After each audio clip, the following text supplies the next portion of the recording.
കള്ളവോട്ട് കാലാകാലങ്ങളായി തിരഞ്ഞെടുപ്പ് അടുക്കുമ്പോൾ കേൾക്കുന്ന ഒരു പ്രശ്നം തന്നെയാണ്. പതിവ് പോലെ നിലവിലെ പ്രധാന കാരണം ഇലക്ട്രോണിക് വോട്ടിംഗ് മെഷീനുകൾ തന്നെയാണ്. ഇലക്ട്രോണിക് വോട്ടിംഗ് മെഷീനുകളിൽ കൃത്രിമം നടക്കുമോ? തിരഞ്ഞെടുപ്പ് അടുക്കും തോറും വർഷങ്ങളായി ഉയർന്നു കേൾക്കുന്ന ഒരേ ഒരു ചോദ്യമാണിത്.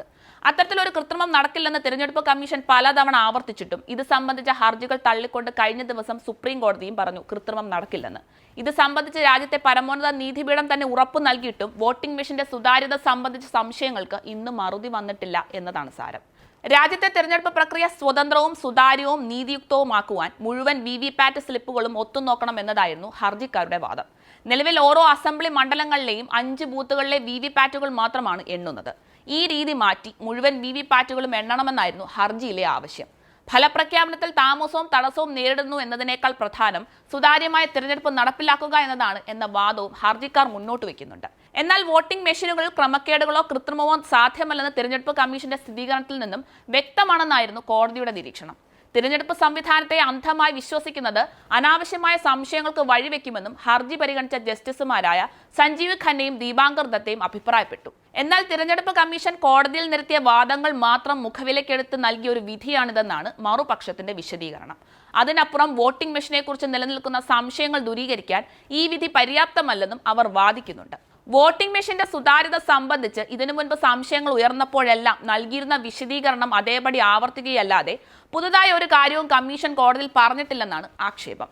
അതുകൊണ്ടാണ് കോടതി വിധി വന്നതിന് ശേഷവും വോട്ടിംഗ് മെഷീനെ പറ്റിയുള്ള ചോദ്യങ്ങളും ഉത്തരം കിട്ടാതെ അവശേഷിക്കുന്നതും. വോട്ടിംഗ് മെഷീൻ യൂണിറ്റുകളിലെ മൈക്രോ കൺട്രോളുകൾ ഒരിക്കൽ മാത്രം പ്രോഗ്രാം ചെയ്യാവുന്നവയാണ്.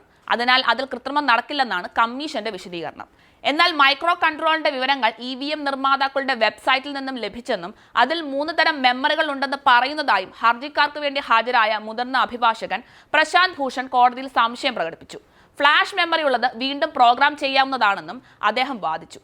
എന്നാൽ ചിഹ്നങ്ങൾക്കായാണ് ഫ്ലാഷ് മെമ്മറി ഉപയോഗിക്കുന്നതെന്നും അതിൽ പ്രോഗ്രാമുകളല്ല ചിഹ്നങ്ങളുടെ ഫയലുകളാണെന്നും കോടതി കമ്മീഷന്റെ വിശദീകരണം തൃപ്തികരമാണെന്ന നിലപാടാണ് സ്വീകരിച്ചത്. കോടതി വിധി കോൺഗ്രസിനേറ്റ കനത്ത തിരിച്ചടിയാണെന്നും മാപ്പ് പറയണമെന്നുമായിരുന്നു പ്രധാനമന്ത്രി നരേന്ദ്രമോദി വിധിക്ക് പിന്നാലെ ആവശ്യപ്പെട്ടത്. അതേസമയം തിരഞ്ഞെടുപ്പ് പ്രക്രിയയിൽ ജനങ്ങളുടെ വിശ്വാസം വർദ്ധിപ്പിക്കാൻ വിവിപാറ്റ് ഉപയോഗം ഫലപ്രദമാക്കാനുള്ള രാഷ്ട്രീയ പ്രചാരണം തുടരുമെന്നായിരുന്നു കോൺഗ്രസ് ജനറൽ സെക്രട്ടറി ജയറാം രമേശ് പ്രതികരിച്ചത്. ചിഹ്നം ചേർക്കുന്ന യൂണിറ്റുകളും വോട്ടിംഗ് മെഷീനൊപ്പം സൂക്ഷിക്കണമെന്ന കോടതിയുടെ നിർദ്ദേശം ക്രമക്കേടിന് സാധ്യത ഉണ്ടായേക്കാമെന്ന വാദം ശരിവെക്കുന്നതാണെന്നും സുതാര്യത ഉറപ്പാക്കാൻ വിവിപാറ്റ് പരിശോധിക്കണമെന്ന ആവശ്യം പാർട്ടി തുടർന്നും ഉന്നയിക്കുമെന്നായിരുന്നു CPI വ്യക്തമാക്കിയത്. എന്തായാലും വോട്ടിംഗ് മെഷീൻ സംബന്ധിച്ച സംശയങ്ങളും വിവാദങ്ങളും വീണ്ടും കോടതി കയറുമെന്നതിന്റെ വ്യക്തമായ സൂചന കൂടിയാണിതെന്ന് വ്യക്തമാണ്.